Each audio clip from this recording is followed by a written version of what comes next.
Здравствуйте, смотрите в сегодняшнем выпуске. Назначен новый посол Туркменистана в Узбекистане. Challenge Airlines планирует запуск грузовых рейсов в Ашхабад.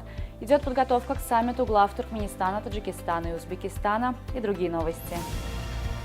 Сердар Бердымухамедов назначил Шадур Демиредова послом Туркменистана в Республике Узбекистан, освободив его от должности посла Туркменистана в Киргизстане в связи с переходом на другую работу. Руководство бельгийской грузовой авиакомпании Challenge Airlines выразило заинтересованность в запуске грузовых рейсов через Ашхабад по маршрутам Нинбо-Ашхабад и Ашхабад-Льеж.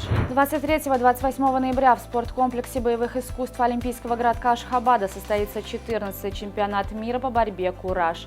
Соответствующее постановление подписал в понедельник президент Туркменистана Сердар Бердымухамедов.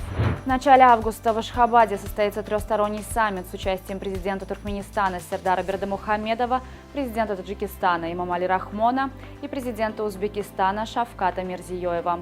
В преддверии трехстороннего саммита ведется работа над документами, которые будут подписаны на встрече высокого уровня. Кроме того, проводятся отдельные встречи представителей внешнеполитических ведомств, железнодорожников, таможенников, а также обсуждаются вопросы развития экономических отношений, сферы здравоохранения, сельского хозяйства, промышленности, науки и образования. В Туркменабаде состоялся вилаятский этап конкурса «Мастер-садовод», объявленный Национальным центром профсоюзов Туркменистана. В нем приняли участие более 10 садоводов из этрапов области. Первое место и право на участие в национальном этапе заняла садовод фермерского объединения «Гулистан» Саятского этрапа Сульгун Агамамедова. В ее саду 450 сливовых деревьев, и ежегодно она собирает от 70 до 100 килограммов абрикосов. Оператор спутникового телевидения Алем ТВ сообщил пользователям о снижении расценок на пакеты доступных каналов с 1 августа. Теперь стоимость пакета «Сада» составит 10 манатов в месяц, а пакета VIP – 25 манатов.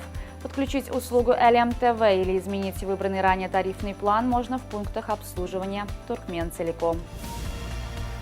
Ученые из Университета Небраски выяснили, что при разогреве детского питания в пластиковых бутылочках и контейнерах в пищу выделяются миллиарды наночастиц пластика. Выводы были сделаны по итогам экспериментов с контейнерами для детского питания. 95 лет назад на заставке киностудии Метро-Голдвин-Майер впервые появился рычащий лев. За свою историю американская киностудия меняла заставку несколько раз. В 1957 году рычащий живой лев был заменен похожей компьютерной копией.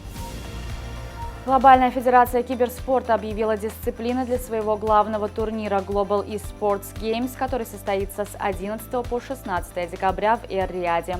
В турнире будут представлены Dota 2, PUBG, eFootball 2023 и Street Fighter 6. Для отбора на турнир будут проводиться региональные онлайн-соревнования. Туркменская федерация киберспорта проведет национальные отборочные игры с 15 по 20 августа. Для участия в турнире игрокам должно быть не менее 18 лет. Регистрация на отборочные игры доступна на сайте Федерации. В Ашхабаде начался учебный семинар ФИФА для туркменских судей, который продолжится до 3 августа. Учебный семинар проводит инструктор ФИФА из Малайзии. В ходе учебного семинара будут проведены теоретические и практические занятия по правилам игры в футбол, навыкам судейства, а также состоится сдача нормативов ФИФА по физической подготовке. На сегодня это все. Желаю вам хорошего завершения дня. Увидимся завтра. И не забывайте, что Туркменпортал ваш самый надежный источник новостей.